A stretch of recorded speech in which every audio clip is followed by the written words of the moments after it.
All right, how's everybody doing? Welcome back to You Don't Know Ball, episode 63. Coming at y'all a little bit different this morning. A little early morning recording. We got thrown off schedule a little bit this week, but we're glad to still be here with y'all. Glad to have y'all back. And I would say we're definitely back into another. It was an insane week of football in terms of results because I feel like I was very off this week. Playoffs are gearing up. I think all these teams are ready to go. We usually record on Monday right before the Monday night games. It is Wednesday mornings. This is our first morning show, so we're going to get right into it. New England at Pittsburgh. This game, I don't know if it was shocking. I kind of felt New England was going to win. I picked them last week, but let me ask you this. Will this be the first year that Mike Tomlin finishes under 500? See, I'm just not ready to say that it is. But like I always do, I got to do the quick schedule check for the rest of the season so I know exactly what I'm looking at. But I feel like just with Tomlin, it's so hard to put him, you know what I mean? This game against the Colts coming up, it feels like Tomlin and them find a way to squeak it out even though they're not supposed to. Okay. And then before you know it, it's really like at that point, so you just would have to lose the last three. And it's like, right. I just feel like... And they already are a game above 500 right now. I feel like I can see him squeaking out at least two of these last four. But on the same side of saying that, the Colts, probably the only one who it's even like likely against. So is it like, yeah, it's very possible. The issue is all these teams that they're playing are fighting for seeding and playoff position. So that's the only problem is it's not like you're going to have a team that's going to be increasing their draft position. All these teams have over 500 records, I believe. With the Colts, Bengals, Seahawks, and Ravens. Well, the Seahawks, I know for a fact are 500. They're going to be fighting for a spot in the NFC playoffs. But I think, like we were saying, like you put down, like the Bears are the biggest fans. Yes, New England increased the lead for not the number one pick. Carolina currently has a 2-game lead. But the Steelers are kind of sliding here. Yeah, and the more I think about it too, it's like, let's be realistic for a sec. Mitch, I don't know if Mitch, I'm sorry, I don't know if Mitch can win them a game, actually. Maserati Mitch. Looking at this here, I don't know if Mitch can win him a game going here in these next four. But that's the thing is, like, even if you had Kenny Pickett, how much more confident would you be? No, not a lot. Probably out 5% more, though. Yeah. It's more like a number. So I agree. It's definitely not much more. Because after Canada got fired, Kenny Pickett, they had that 400-yard game. And then it's just like, that's like the shock factor whenever you fire a coach, in my opinion. Like that just, you get one of those games. No, you definitely do. And so what I really want to talk about with this game, bro, I'm sure you feel the exact same at this point. And again, we'll glaze over kind of quickly here. But the whole thing where Steelers fans are even considering, I know I'm seeing a lot of Steelers fans that want Tomlin out now. Yeah. Yeah. This is what happens when you've been spoiled. And I'll tell you, I was one of them. I was a part of this for a long time. You're spoiled by your coach. You start to take the success for granted. You say, no, it's the culture. We can bring someone else in. They'll be able to do the same. Yeah, don't be fooled. I'm telling you firsthand, it doesn't work like that. The grass is not always green on the other side. Albeit for my situation, the Saints was a little bit different. We didn't force him out the door, but the point still stands regardless. You think it's just that easy to find another coach like Tomlin. And let me tell you, no. You're going through a rough patch right now. The roster isn't what it needs to be for Tomlin to take to the next level, but it's not Tomlin's fault. And if you guys force Tomlin out the door because of this, that's all I got to say. Well, on the other side of the ball, I mean, they're not too sure of their quarterback situation either. Bailey Zappi actually came in and played well, which I think was kind of the nail in the coffin, if there weren't already nails in the coffin for Mac Jones. So, like, I don't know. Like, this Patriots team, they're striking me as this team that can be kind of feisty for the rest of the year. And if the reports are true that Belichick is out, why are they remaining? Why would they win? See, okay. Last thing I want to talk about with that is, well, for my thing on that is, I do personally believe that's a load of bullshit. Like, that we get Belichick's these bullshit out? reports, Okay. right? Like most recently, like Ohtani to the Blue Jays. That big one going on Twitter. Yeah. This reeks of that same type of vibe where it's like perhaps a misunderstanding. Or just something for clicks. It just doesn't seem logical at all, especially from that report earlier that everyone already seems to have forgotten about. Yeah, where he was guaranteed an extension this offseason, a lucrative extension. One of them's full of shit, and they're both on the table. So my thing is, I don't look at it I'm looking at it either way. Like whatever is going to happen, whatever is going to happen. I don't think anybody really knows besides Kraft himself. Their next opponents are the Chiefs, Broncos, Bills, and Jets. I could see them winning 2 games.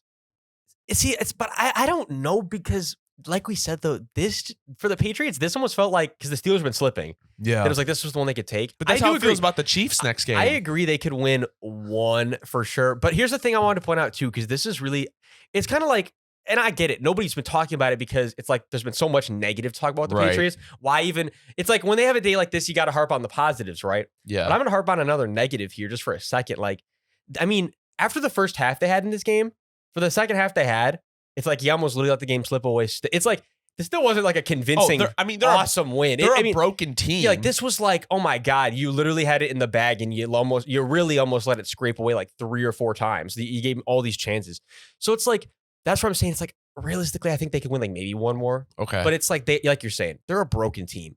This team has so many holes to fix. And if you're a Patriots fan, you don't want to see them win another game, honestly. No. Like you want that, just like you really do want that stock to keep slipping the way this team is built right now. Going from the NFC to the AFC, we have Tampa Bay at Atlanta. Out of these two teams, who has a better chance to win the NFC South?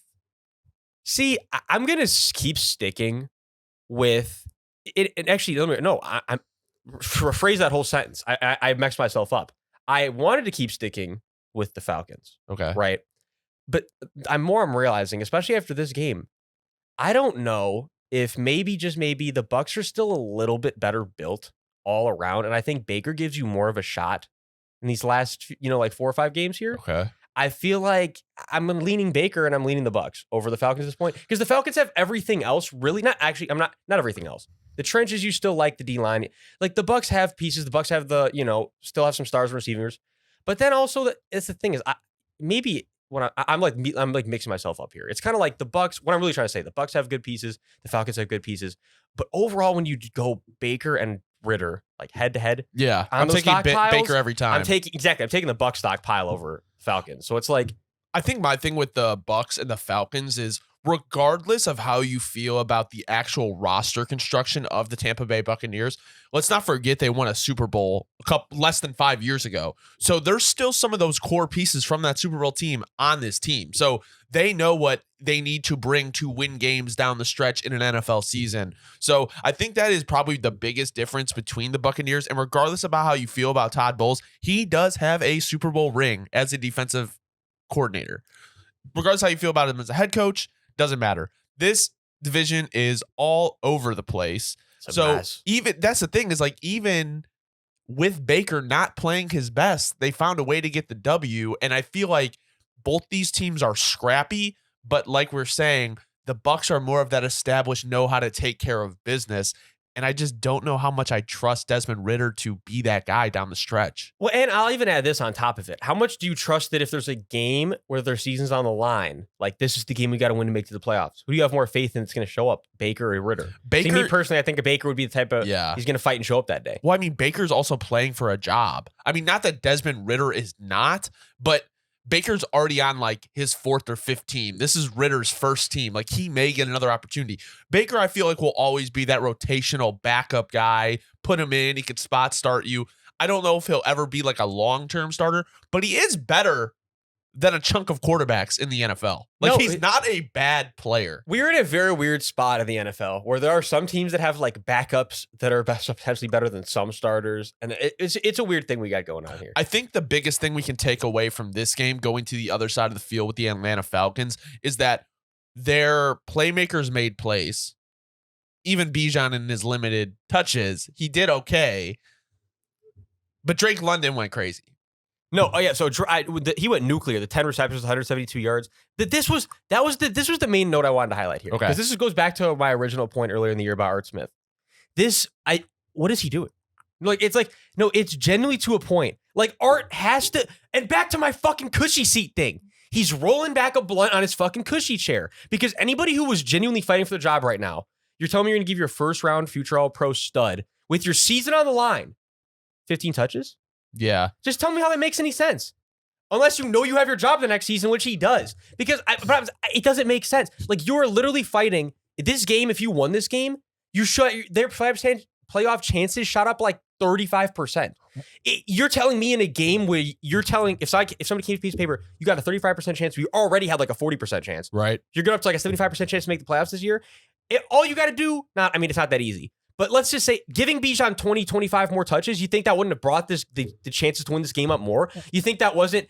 I don't know. No, I agree with you. Like, what are we like? I don't know what he like. And what those is he 15 thinking? touches aren't just rushing touches. That is with like his receptions. So he had 10 carries. And my issue is, even if you're going to give him like limited carries on the ground, I mean, Algier had 9. Cordell Patterson shouldn't be getting a carry. All those carries that go to Cordero Patterson should be going to Bijan Robinson. Like, there's no reason Cordero Patterson should be touching the ball in the backfield when you have Bijan and Tyler Algier. And my thing is too, a guy like Bijan, like they're not even using him for, in my opinion, the type of stuff you can really, really use him for. And hear me out. Like, if you get this man outside the numbers way more, and I'm talking consistently, get the defense moving, get them tired. Why are you not using him for that? Bijan will tire out a defense so fast if you just let him, but they literally don't let him. Yeah. They let him get them going a little bit, and then they tell him to come back to the bench for another 7 snaps. It doesn't really make sense to me, especially when you take a running back that high. Well, we have the NFC South, which is a division of mid, and then we have the NFC North, which I don't know if it's much better with the way that the Lions have been playing, but with the way the Bears defense has been playing, let me ask, do you think there is a chance if the Chicago Bears can make the playoffs? I don't think there's a chance they can make the playoffs, but I'll transition it into what I thought you were going to ask me something else. So I'll transition to what I thought you were going to ask me.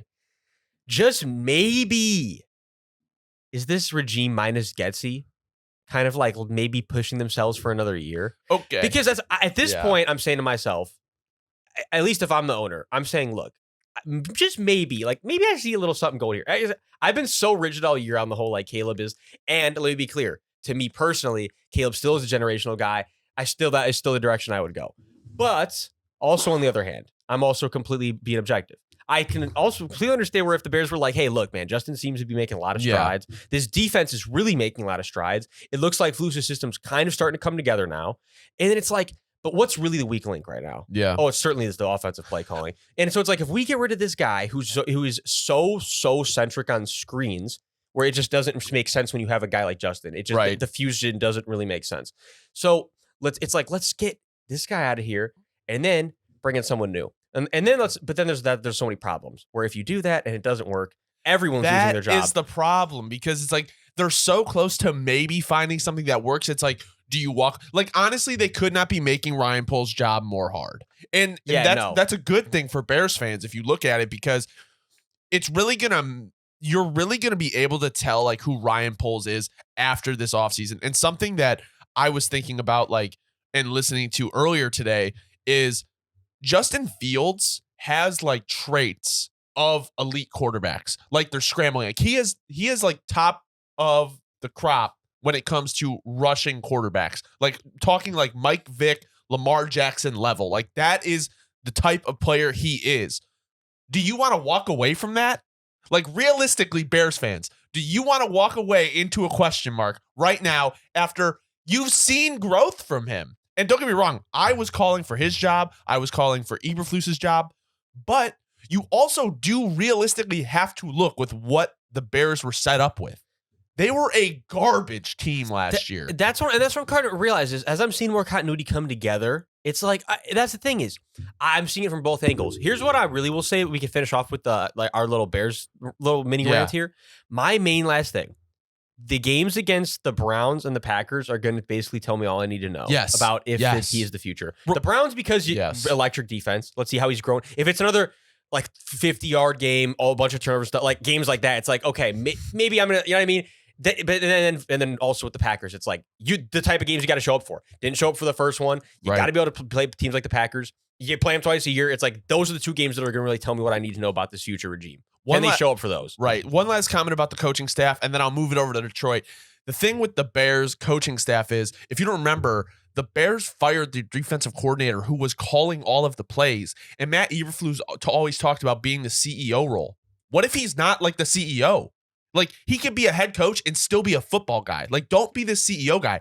Ever since they got Montez Sweat and Matt Eberflus has gotten in a rhythm calling the defense, they have been a top 5 defense. So they've been flying. Credit to the Bears. With one coach ascending and the other team kind of crumbling, do you think Dan Campbell can kind of get this under control? this goes, I mean, no, okay, so I'm not to say no, but this goes back to what we were saying last week. I do feel like, unfortunately, and again, I don't want it to be the case. It could still change trajectory, right? But it kind of feels like we're heading into the Lions are slipping into unserious territory, at least this season. But, and I was supposed to think about this. This is where I wanted to offer a little rebuttal, look at it in a positive sense too, though. We've seen teams before start hot, it's really dwindle middle of the season. And then right when it's time to get hot again, if you get hot again, it doesn't matter how the middle of the season was. This may be the perfect time to get cold. Exactly. I was going to say, this really might be the perfect time where it was meant to happen. Because if this happened in like 3 or 4 more weeks, you were absolutely screwed. Versus now, hey, you got a chance to, the roller coaster went down. I use my roller coaster analogy. You started like this, went back down. Wait a minute, there's one more. And I got a morning alarm going off because we're doing the morning show. But you get what I'm saying. The roller coaster went up, down, but just maybe is there one more, you know what I mean? Are we going up one more time? I guess we're going to find out what type of roller coaster it is. Amon-Ra and Laporta got held to almost nothing on the ground. Jared Goff Amon-Ra, again, that was another thing I wanted to say. A little bit of a 2-week trend here. Hopefully not something that continues for Lions fans. Well, I guess kind of to finish this game off, because he is a potential head coaching candidate next year for possibly the Bears if they don't move on. Ben Johnson. This has been my concern with the head coaching talks. I don't want another coordinator. I want a guy that has known, that's why I'm so adamant on Harbaugh, because my thing is, you're trying to bring a guy in to fix a quarterback. What about the other 52 positions on the field, or 52 players? And no, and don't get me wrong. We've been saying this for like 2 years now. This is not even anything new. Like, genuinely on this pod, if you've been a long time listener, you seriously, you know at this point. Ben Johnson, we love him. We've been singing the praises forever. But sometimes this year does make me realize that he's definitely not the perfect offensive coordinator he makes him out to be. And like in this game is a perfect example. Sometimes his main thing is he gets way too addicted to throwing that thing. When the ground game is working. Yeah. Like you'll be looking, you'll be like, wow, they just chucked why'd out they take 6 running yards back in the first round? And they'll throw it twice. It's on 2nd and 4, 3rd and 4. You're like, I don't understand. Maybe help me out here. And it happens a lot, but at the same time, he's creative. I get it. And exactly. You took Jahmyr Gibbs this early. And I get it. You wanted a Kamara. Like that was definitely, you want someone like who can really switch things up in the pass games and all that. But I mean, if you're not going to bounce it out with the run, that's what the Saints did so well in Kamara's early days, is that Mark Ingram and Kamara pound. And that's what the Lions were doing earlier in the year. For whatever reason, getting away from it a little bit too much recently. And go figure that the pass game, the play action game doesn't work the same when you're not churning out yards. The Lions leave Soldier Field with a loss. The Bears come out with a W. They are on the playoff bubble, officially in the hunt. Another team that is on the playoff bubble is the Cincinnati Bengals. Can the Cincinnati Bengals, a lot of playoff themed questions here, make it to the playoffs with Jake Browning? Again, I feel like I still lean no, because it still is a very uphill battle. But my tune has definitely changed a lot from what it was 2 weeks ago, where it's like, it's not even necessarily like bleak, because Jake Browning is playing really well. And back to the thing we said about Jake Browning having himself an opportunity regardless. If you're Jake Browning, you got to feel fantastic about this. Because regardless of whether you're still the Bengals backup next year, or regardless of whether they trade you to a team whose starter gets injured or something like that, I guarantee you got a job somewhere. Like, you're making yourself some money. And it's very impressive to watch, because the thing I want to talk about with the Bengals that has been really impressive me with Jake Browning, 3 straight weeks, 9 different receivers have 1+ catch in the game. He is spreading the ball out. He's seeing the field. The offense, it feels like a Jake Browning's offense, which is insane. It feels like he's been in this offense for a long time. And not that he hasn't been around it, but I'm just saying it feels like he's been starting out here for a while and he's making it look easy. I'm gassing a little too much. But my point is, for what I expected, I am seeing much more than I expected. 924 yards, 5 touchdowns, and 2 interceptions. This does not bode well for Burrow truthers when it comes to the Justin Herbert, Joe Burrow debate. But I think the Bengals, what they've been doing has been impressive. I think this gives a lot of praise to Zach Taylor. And even something we'll talk about later is like, these head coaches finding ways to win with backup quarterbacks like the Cleveland Browns. Like, this is very impressive what the Bengals are doing. And then obviously you saw that long reception from Chase Brown, who is their rookie running back. He's coming on here. I mean, with Joe Mixon potentially on the way out after this year, the Bengals have an offense, like a good offense. And if you can continue even playing this type of level of ball with Jake Browning, I mean, you could possibly win a playoff game. I mean, Trey Hendrickson 5 sacks over the last 4 games. Like the D line's getting going at the perfect time. I mean, the Bengals are a scary team. They always get scary this time of year. But something flipping over to the Colts, the run game has been struggling. But this is what I will say: whenever the Colts lose a game, I'm never like worried about them.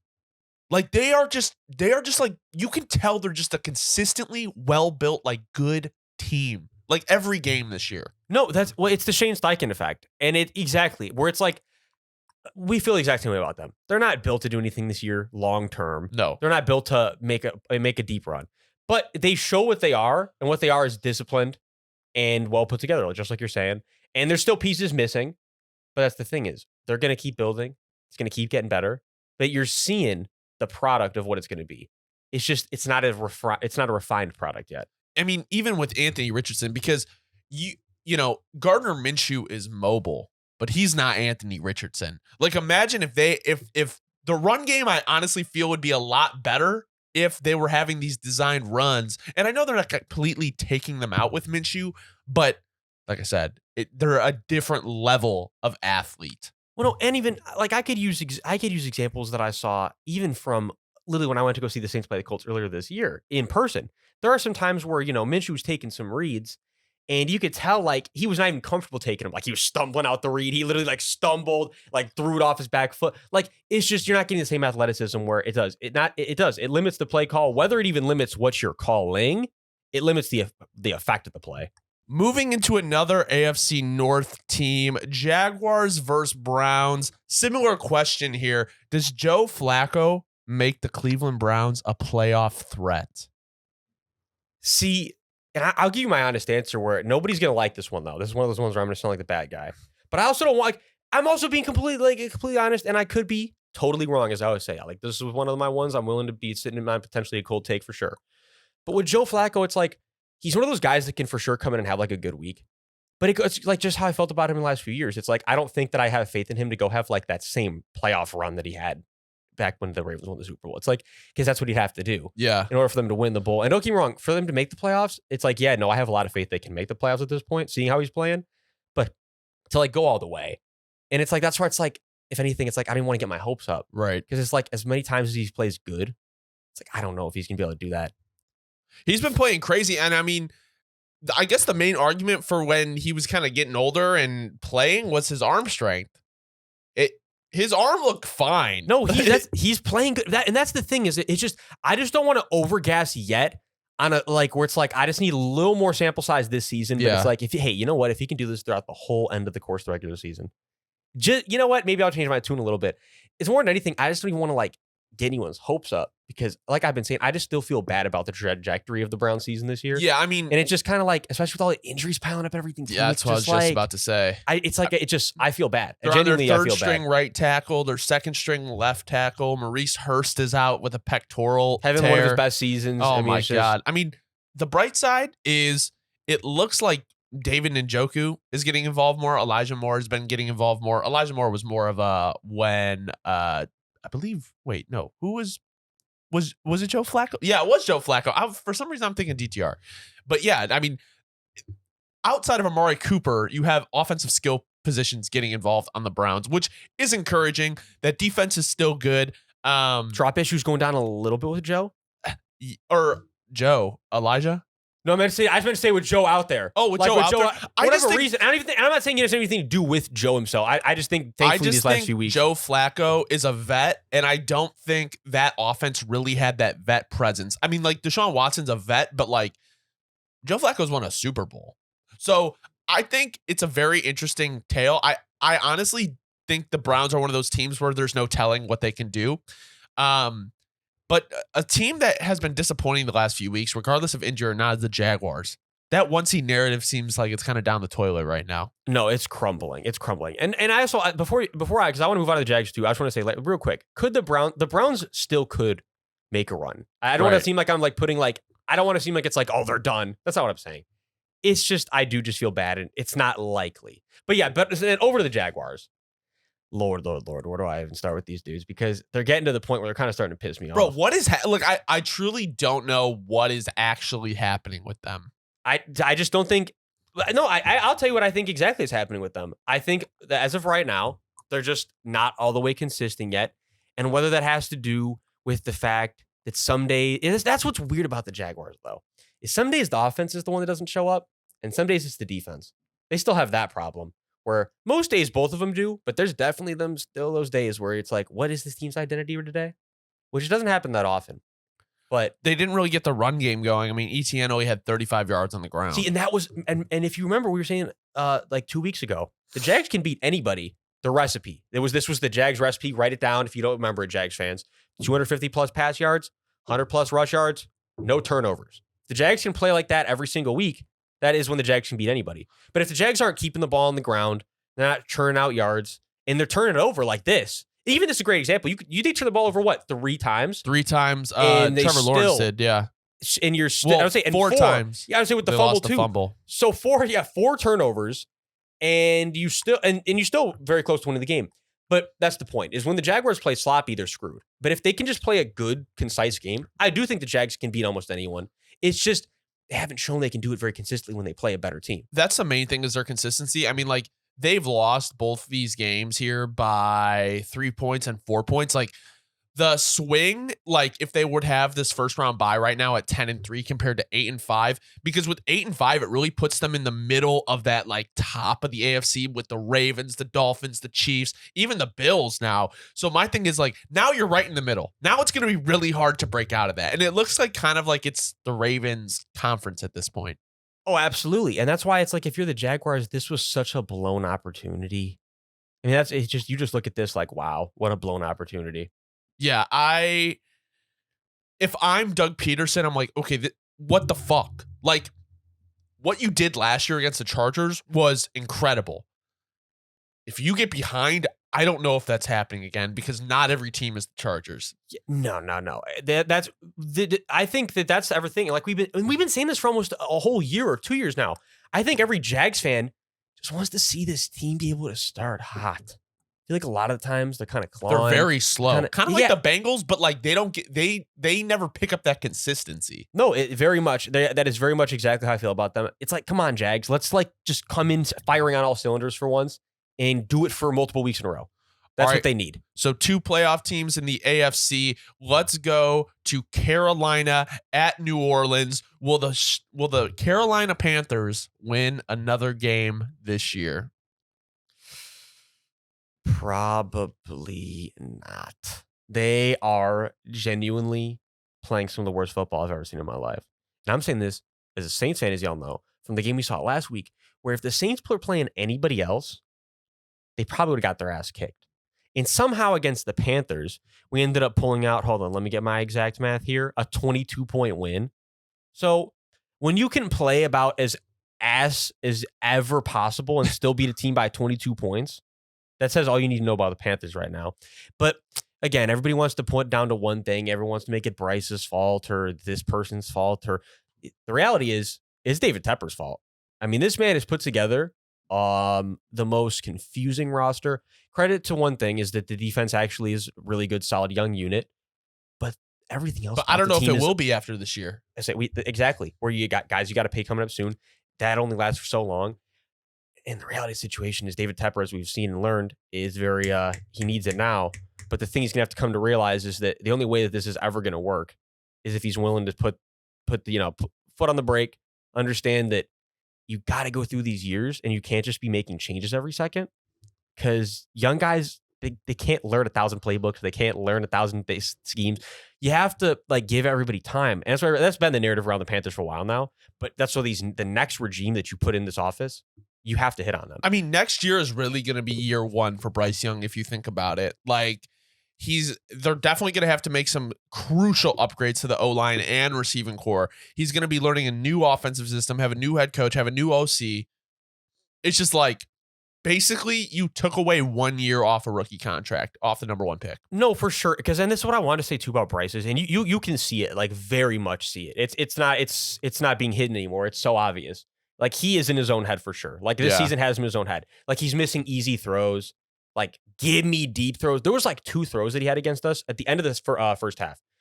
Like layups. Like we played terrible like cover 2 shell and they just bursted right through it, like right up the middle. And he missed like twice. And he missed both the shots, just overthrows, like gimme touchdowns, where it's like 90% of the quarterbacks were laying it right in there for a touchdown. And like he's just thinking too much. Like he's in his own head. He's not confident. Like I also think the size is becoming kind of a really big problem. no, that's with this O-line, because that it goes into everything. The lack of confidence is because he's always afraid of getting hit, which leads to him never being on balance, which leads to all the throws being super off the mark. Like it's just a whole slew of problems. I think that's a thing too with a small quarterback is like you can't. They're even more adverse to like bad O-line play because they already can't see over it. And if they're trying to get out of the pocket and like these guys are bigger, stronger, faster, getting in his way and his receivers can't create separation. I mean, honestly, truly probably one of the worst situations we have ever seen for a rookie quarterback. Bryce Young going to David Tepper was, I'm sorry, it was like the worst QB owner matchup you could have ever imagined because Bryce needed somebody with the most obscene level of patience, and he got somebody that has like. Well, also you have a very stubborn coach in like Frank Reich. Well, yeah, who, like didn't want to. He kept giving up play calling, taking it back. Like, well, that's the thing now. Is it's like where you're going with that direction? Like you're gonna like Bryce's new guy. That's my point. You Thomas got Brown. Yeah, you have God. Like this is like this whole thing has got to be a hit because if it's not, it's over. So another quarterback that needs to be a hit is Derek Carr. What's going on with the Saints? They won, but we're not. Again, I've already harped on them so much. We know what the Saints are. I'll be brief about the Saints. The Saints are a poorly coached with good pieces. They show up some weeks, and they should have showed up this week. But like I'm saying, the score is misleading regardless. Saints did not play a good game. The offense in the red zone is the main thing I just want to talk about. It's like, what are we doing here? The only time it works, and this is the thing too, main highlight I want to talk about this week. Why does Jimmy Graham never play really? Because every time he's in the red zone, he makes a play. He played basketball. It's like, go figure putting the 6'8" guy out there. It does not matter. He's getting older, but he plays like he's still like 28. I love him. Get Jimmy Graham out there more. Saints fans love Jimmy Graham. That's literally my main message of the day. Defense looked a lot better, but it was also against the Panthers. Let's keep it going, man. You know what? Saints to the playoffs, dream alive. You know what? Hey, it was never dead.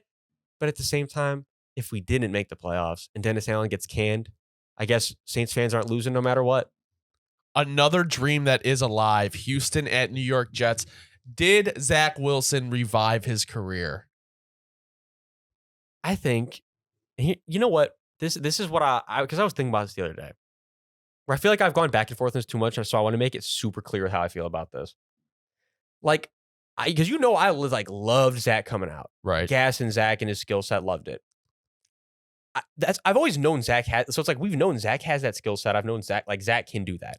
It's more a matter of like, can he consistently do that because of what's around him? Will he be able to consistently play like that with whatever's going on?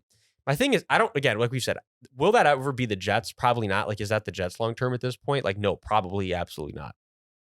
But like, could I see him consistently playing really well somewhere else if he gets the right tools around him, the right O-line, and the right coach that doesn't play games and but put an OC around him that has no idea what he's doing? Right.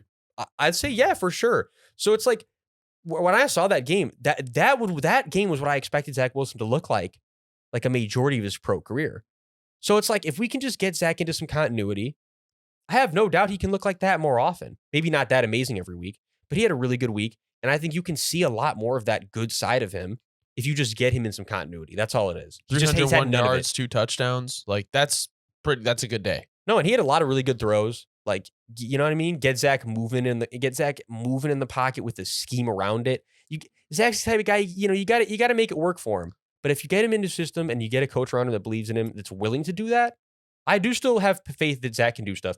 But what I will say is, again, Zach on the Jets, like I said before, it's like we kind of know what that is. It's over. It's like when you get a deal like this, it's rare. But on the Jets, we know what it is most of the time, right? The thing is also like, I think everyone knew this defense was good, but like, I don't think anyone thought the Texans were going to get held to 6 and the Jets were going to score 30. I think it does have such a huge part, though, in like Nico Collins being outmade basically the whole game and Tank Dell. Yeah. But that's another thing I want to say, too, is if you're somebody who, looks at it from the perspective of with QBs like, hey, my young QB can't start succeeding until he has his guys. Well, this certainly really, really helps out your narrative. Right. Well, I mean, even, and this is like kind of a, not a crazy point, but like, I mean, you see it with Mahomes. Like Okay. even the best of the best, when the receivers can't make plays. I say if you're Justin Fields truther, like maybe you point, that's like what maybe I've been this the type of thinking, shit like- you point to, like you know what I mean? I mean, Dameon Pierce is becoming irrelevant.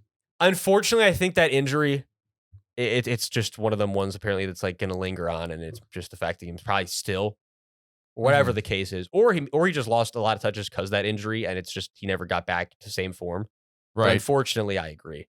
So, do you think this game says more about the Jets or the Texans? Jets defense, Jets defense. because it just lets us know how electric the Jets defense is. Yeah, I mean, I think the Texans should be back to form next week, but I mean, the Jets are one of those teams that like you can never just count out when you're playing them. No, they are literally in like that Steelers territory. Like you just never know. They could be just an absolute piss missile headed towards the fucking stadium, just ready to unload chaos. So moving into our next game, we got the leader in the AFC right now. Rams. Wait, hold on. Yeah, Rams at Ravens. What is the percentage chance that Lamar wins MVP this year? So I don't even know if to put a percentage on it. I'd say what, like 30, 30, 33? Okay, that's fair. Because we're getting into a weird range, especially towards the end of the year, where it's like these last, 4 are going to like really determine who it is. So yeah, I'd say like as of right now where things stand, 25, 30 could heavily increase over or decrease over the next few weeks. But I like that number right now. Yeah, this was definitely one of the better games of the week. It was exciting till the end. And I mean, it ended with a walk-off punt return. How often does that happen? And might I add, the craziest part, this is what I want to talk about real quick, is it came from the backup, Tylan Wallace. Like, if you do that as the backup, is there not discussion the next week, like, that you just keep the job? I mean, that's like, you know what I mean? Hey, but at the same time, I know that the returner is from the past. He's also, Duvernay is also an all-pro. So that's where it's like, it's a good situation. It's a good problem to have, I suppose. Definitely not a bad problem to have. No, definitely. And also the other thing is the Ravens receivers have really stepped up at the right time. Like, this is what they wanted from OBJ. I feel like he's been underwhelming and kind of disappointing all year. 3 touchdowns in the last 5 weeks.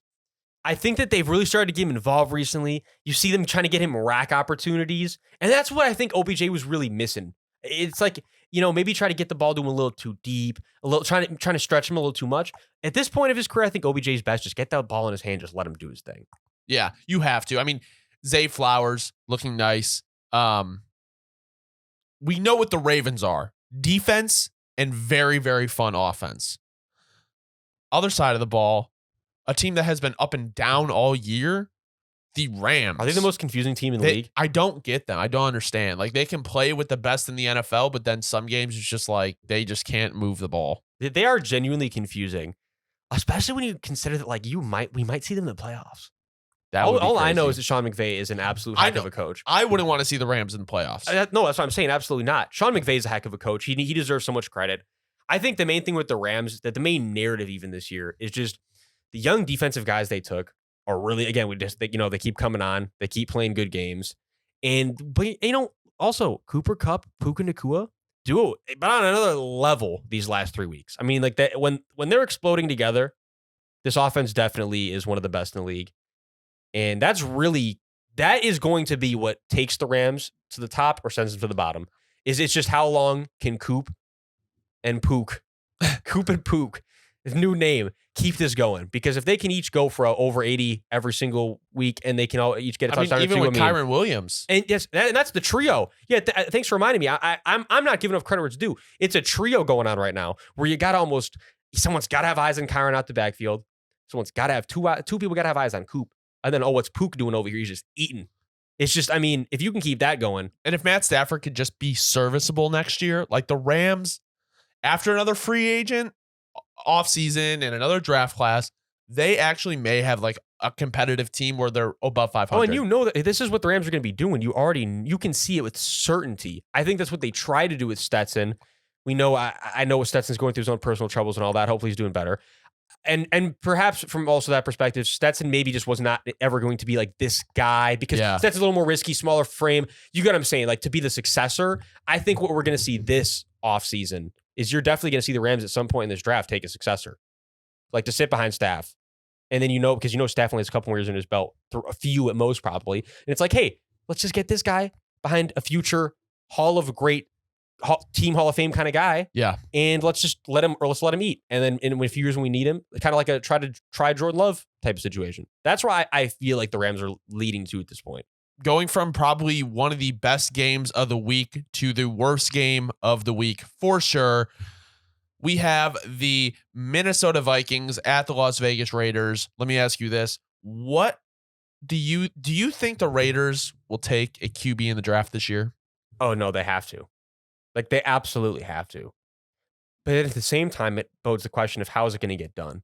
Because they're probably not going to be low enough to take anybody super. I mean, like, you know what I mean? It's like to get the guy, going to have to trade up. What are they going to have to do? Because again, Aiden O'Connell was fun story for a few weeks, but it is also kind of like what we expected, where it's like he showed in flashes, goes up, falls off. He also got thrown into the fire, where maybe if you gave him time to sit and develop and learn maybe a little more, it would look a lot better than this. But now he's thrown into the fire. We see him for what he is, at least at the moment. And if you try to hold on to this and build a playoff roster around this, it's going to crumble. So you got to go Aiden back to the bench, and let's get somebody who we have a lot of faith in here. And yeah, I think we'll be looking at a Raiders trade up potentially. I was going to say that. I mean, like at this point, if you get your guys in there, I mean, this will be like what, your second or third season basically without a quarterback, second season without a quarterback.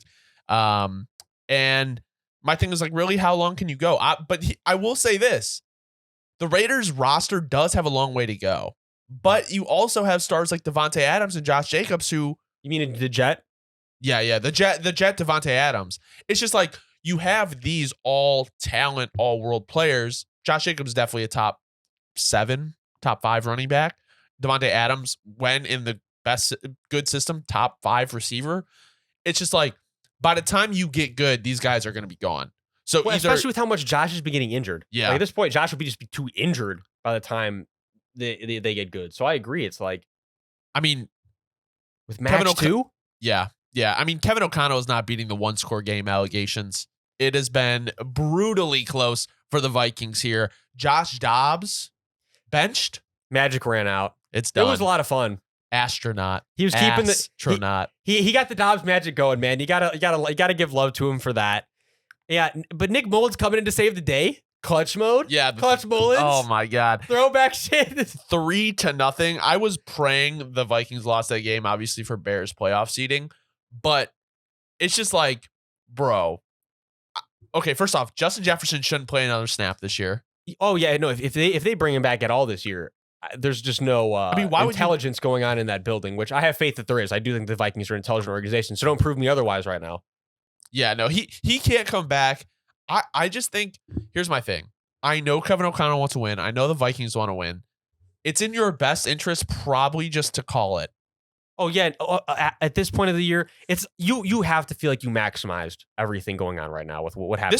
This year was a success for what happened. Oh, for sure. And I was going to say, when I'm talking about this too, you got one of the future. I really do mean this. He could be one of the best interior linebackers in the league in the next few years. Ivan Pace Jr. I had to give a shout out to Ivan Pace, undrafted, another great day, 1 sack, 1 reception. I mean, Ivan Pace has been going absolutely ballistic. You got any kind of undrafted. Very, very interesting. The best rookie linebacker this year wasn't the guy taken in the first round. Wasn't the guy taken second. It was the guy taken undrafted. The Lions, why'd they draft a linebacker? They could have just got Ivan Pace. I also think it has a lot to do with Brian Flores being his coach. Well, no, it has. I think it has to do with how much that Brian has faith in moving him around.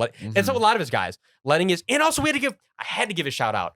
And I feel so bad I did not write his name down. I know his first name is Martellus. On the Vikings. Hold on. Let me look at it. I have to get his name. I have to get a shout out. What position does he play? That's the thing. That's what I want to talk about. Hold on. His name is Josh Metellus. Josh Metellus. And this man right here, shout outs to Josh Metellus. This man right here is lined up at every position on defense. That is crazy. And I think he might, if I was not mistaken, is the first player to ever do so. Shout out him. And he's 5'11". So he's played D tackle. 5'11", 207 pounds, 25 years old. He was a 6th-round pick in 2020. I think that's also the last thing I want to talk about with it is it's like Brian Flores always says he doesn't look at positions on the field. He just looks at places on the field. And this year's Vikings defense kind of proving that it's viable. Brian Flores has been a great coach this year. No, yeah. Like Brian Flores keeps evolving. Talking about a coach who keeps evolving, even after all the controversy around him and the whole Tua thing. Hey, look, man, Brian Flores evolves every year, and you got to respect his fucking defensive prowess. Moving into an NFC West matchup, Seattle at San Francisco. Are the Seahawks imploding? Unfortunately, for some of our narratives, the Seahawks, I'd say, are definitely imploding. But also, kind of like I was saying at the beginning of the year, like I was a narrative shifter. I know it's like my honest truth when the record prediction came out was that I had the Seahawks kind of like sitting right around here. Seahawks fans got really mad at me, if you remember. Yeah. And then I started seeing how the beginning of the year looked. I changed my tune a little bit. But then this brought me back to reality of like the fact of what the Seahawks are. Like they're a team that can show up and have a great day, and they have good young pieces. Yeah. But also the good young pieces don't show up every game. And when Geno's not playing, especially, the team really doesn't have any continuity. Geno still has had a lot of poor games this year. Geno's inconsistent. That's this team. Inconsistent. And so it's like you can't really be a good team when you're inconsistent. No. You can have good days. And that's exactly what the Seahawks are right now. I mean, but DK throwing in our tantrum. DK is look. DK needs to stop that bullshit. I will defend him just this one time though, because hear me out. When Fred Warner did that whole get mad at him, all that, I think it was a little bit Bush League because I was thinking about and everyone's saying from DK's perspective, he's just trying to tackle and thinking he still has the ball. Like DK didn't think like this motherfucker pitched the ball. Like in DK's point of view and perspective, he's just like trying to tackle him. So I get it from his perspective where DK's like, all right, bet, like it's up now. But normally, yeah, DK, it's a that you got to stop. But what makes it even more frustrating if you're a Seahawks fan and the coaching staff is he's already told you to fuck off. He's literally said in a press conference he'll never change. That's how he is. He didn't say fuck off, but he basically did. I don't know if that works. He said it non-directly, but I don't know if that works outside of a Pete Carroll team. That's what's interesting. Yeah. And even how much longer does it work on a Pete Carroll team? I mean, it's definitely getting to the point where if wins don't keep coming. Because if they don't make the playoffs, if they don't make the playoffs, they basically ran it back and just added through free agency and draft. And you can make the argument whether they improved or not. But if they don't make the playoffs this year in a weak NFC, that's a real problem. No, absolutely. And you could even make the point where DK is becoming a distraction. But we won't even get into all that. A team that is making the playoffs for sure is the 49ers. Brock Purdy, potentially MVP this year. It's looking more and more like it every week. And I think, too, I'm going to use a little snippet of something from the broadcast actually this week. I don't remember who it was talking about it. I'm going to give credit where it's due. I think it was Troy Aikman. Troy and Joe, if I'm not mistaken.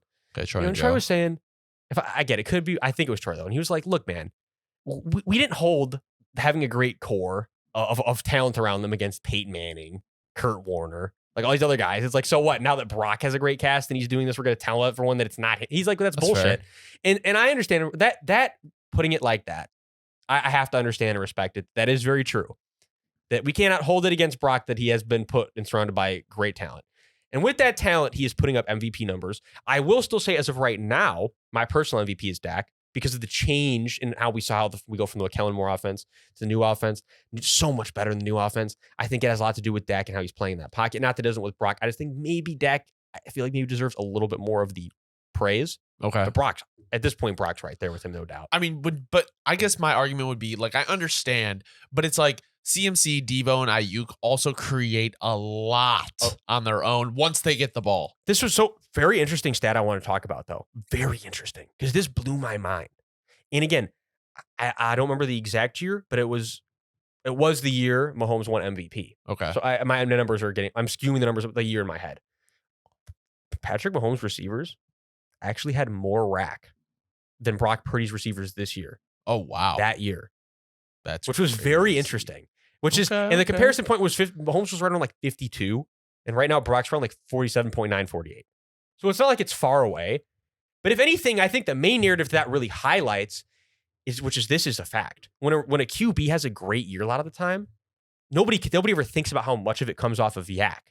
Yeah. But it has to do with getting the ball to receivers in a position where they can move afterwards, which is an underrated thing. Getting it in a position where they can still run with it afterwards. At that point, too, we got to start considering maybe that's a skill of the quarterback is how good are you? And it is a thing, like how good are you at fitting it in a position where they can still do something with it afterwards? Well, San Francisco is definitely a Super Bowl contender. Two teams that a lot of people coming into the season thought they would be Super Bowl contenders and possibly still are. Buffalo at KC. Are the Chiefs not elite? They're definitely elite, but it's only at this point because of Mahomes and that defense. Because, yeah, I think we're all starting to feel the same way at this point. Where I'm not going to say it. I'm not even going to say it. We all thinking the same thing, though. We're just me. But I'm not going to say it. Okay. What are you going to say? But did the Chiefs just feel a little different? They're off. Did they feel a little... They're off. Does something feel like just maybe not right? But that's how I feel about the Bills. I But feel at about least- it both of them. Yeah, 100%. That's what the AFC. But the Bills does it less. feel like the Ravens maybe have never had a better shot ever? How about I'm going to say it like that. Does it feel like maybe, just maybe, the Ravens have never had a Ravens better shot? And the Dolphins, even though I believe the Dolphins are kind of pretenders. No, that's where it's like with the Ravens, you got, but this year that's why I won't even make this about the Chiefs. I'll make it about the Ravens. If there's going to be a year, you got to do it. This is Do it now, the Ravens year fans. for Lamar to break all the narratives. But anyway, going back to the Chiefs, I think the call at the end of the game was the right call. But this just shows like what happens when you try to just take all these gadget and trait guys. I feel like with a Kadarius Toney, like bro is making mental errors in his third year with the game on the line. But that doesn't- third year, And right? well, and again, I'm sorry, that penalty is third year. truly inexcusable, and that's why I want to talk about. What last thing about it is, I do think this was the first time in Mahomes' career, I will say, because I'm going to give him a lot of credit. I want to sit here. Everybody's trying to sit here and harp and like drag on him. Mahomes has handled fourth year. Mahomes has handled so much so incredibly third year. well that I'm not going to like. Now everybody wants to take his one bad moment and make it seem like he's a jackass. Yeah. Look, he's not a jackass. He just but loves the game. This moment, I do think he handled it really poorly. I think it was a really bad look. Really poor. We use a poor sportsmanship on this one. Going up to Josh, complaining about it. Yeah, Complaining that was to weird. the media. That was really weird. And especially when it was very clearly a foul. I think from leadership perspective, he should have been much more on them adamant of, we can't do that. We can't have guys doing that. It's Kadarius' fault, not the ref's fault. Right. I do agree with Mahomes on one thing, that the refs need to start being more consistent with calling Yeah. things. If you're going to call it once, you got to call it every single time. There was multiple games this week where that was literally the exact same play that wasn't called, not in the same game, but just across the league, where the receivers are lined up in the neutral zone, it doesn't get called. The point is, yes, doesn't need to be more consistent, absolutely. But also, Mahomes, you got to call out your guys and set the precedent versus, it's the league's fault that we're not winning. That's just... Yeah, especially with all the ref talk with the Chiefs. I mean, and until the Saints get a redo in 2019, I'm sorry, I'm not You hearing. don't It's care, like, truthfully, I can't really hear about how bad the refs are. I know how fucking bad the refs are, guys. Like, we need an actual change, or or else stop complaining. I mean, it looks like Rashee Rice might be the wide receiver one for the Chiefs. The run game is not the same without Pacheco. But going to the other side with the offensive struggles, Gabe Davis, no receptions. Stephon Diggs been quiet. James Cook has really been the highlight of that team. what is? Yeah, glazing over it. Gabe Davis, what the fuck? Fantasy anger coming out here. Yeah, but on to the positives. James Cook, one of the top 10 backs in the league this year. Yeah. Out of nowhere. Did not expect to say that. I thought he was going to be one of those guys trending towards losing his job. Maybe we don't hear about him that much anymore. Rotational back, kind of just fills in here and there. Nope. James Cook is officially a starting running back, and he's a very productive one at that. Yep. The Bills are the Bills. You think they have a chance to make the playoffs this year? Do you think they will? If they keep playing like this, I think that I would favor the Bills over a lot of teams. It's just about keeping this going, Okay. and that defense has just got to stay stout. All right. Moving in to our next game, we got an AFC West matchup. Broncos versus Chargers. Do you think there's a chance that the Broncos can win the AFC West? Man. You know me. I got to take a look at exactly what we see coming up here. I'd say, all right. It's definitely possible if the Chiefs could lose too, because I don't think they're going to beat the Lions. But just say that they do beat the Lions. I mean, with the way the Lions have been playing, I don't think that they're going to lose against the Patriots, Chargers, the Raiders. So no, it's like, no, not the Chargers. They just maybe? No. Yeah, I fuck it. They definitely could. I'm definitely going to still lean the Chiefs. Okay. But See, I'm not all convinced that the Chiefs figure it out. I'm really not. they're in a very weird position. But it's just I gotta have faith in Reed, Mahomes, and Kelsey to figure it out. But see, I'm more trusting Peyton, Russ, and Cortland Sutton at this point.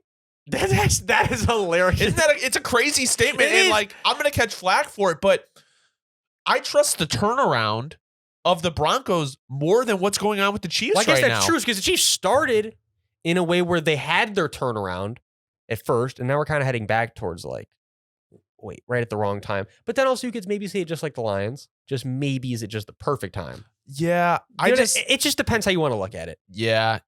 I mean, I don't know. I think the Broncos are going to win the AFC West, in my opinion. This is the hot take of the day. Yeah, I think they're going to win the AFC West. Now, going over to the Chargers, just fucking garbage.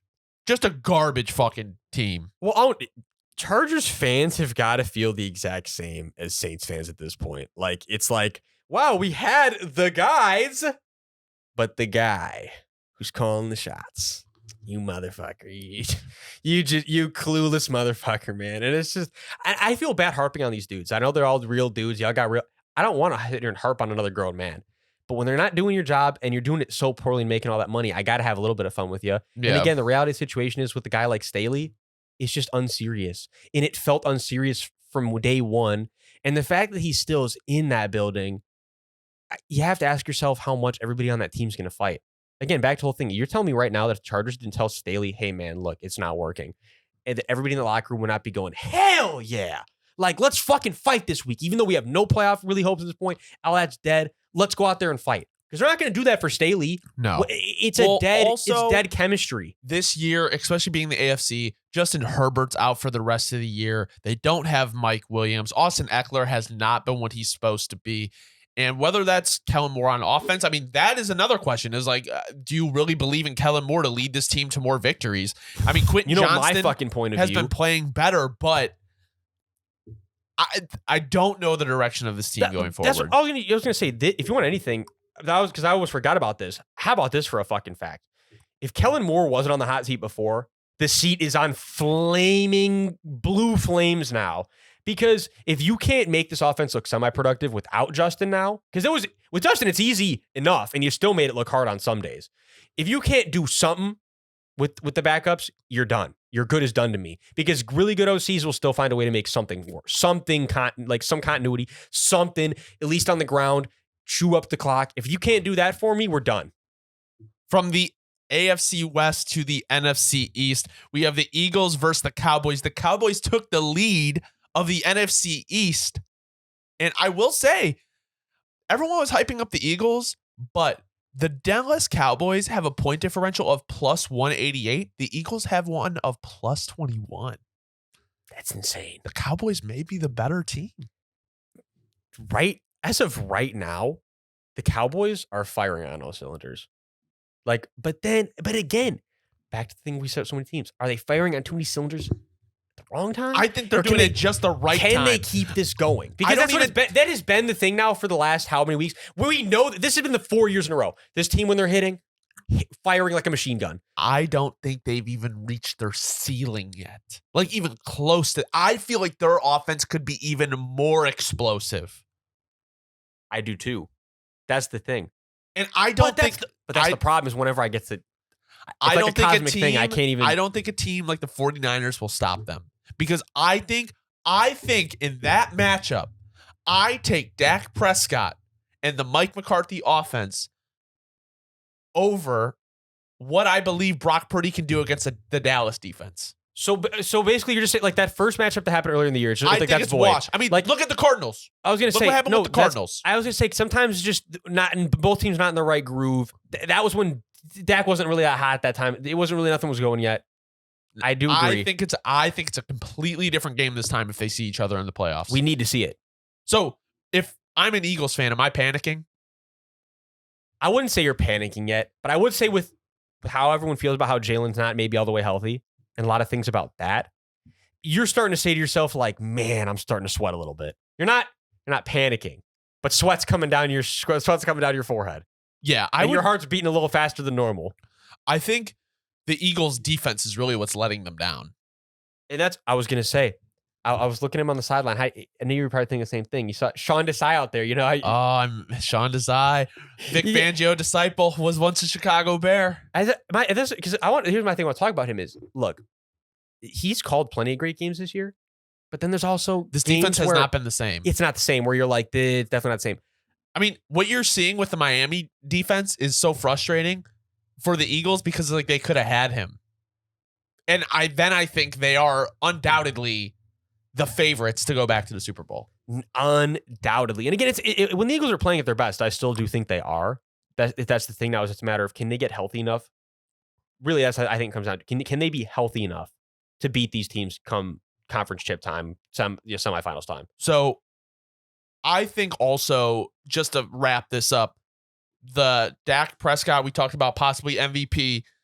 Jake Ferguson has been amazing. The Cowboys defense has been amazing. The Cowboys backfield has been amazing. The receiving core has been amazing. It's just everything has been awesome for the Cowboys. Absolutely. And also I wanted to say, like, this is the last little random note, but just because I think Cowboys fans, tell me what you're thinking. I mean, am I wrong?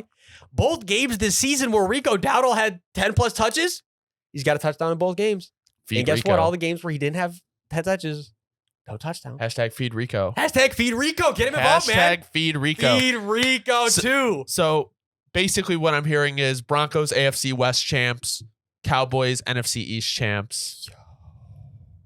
Yeah, it's going to happen. Basically, that would be mind-blowing. But I'd love to see it for Sean.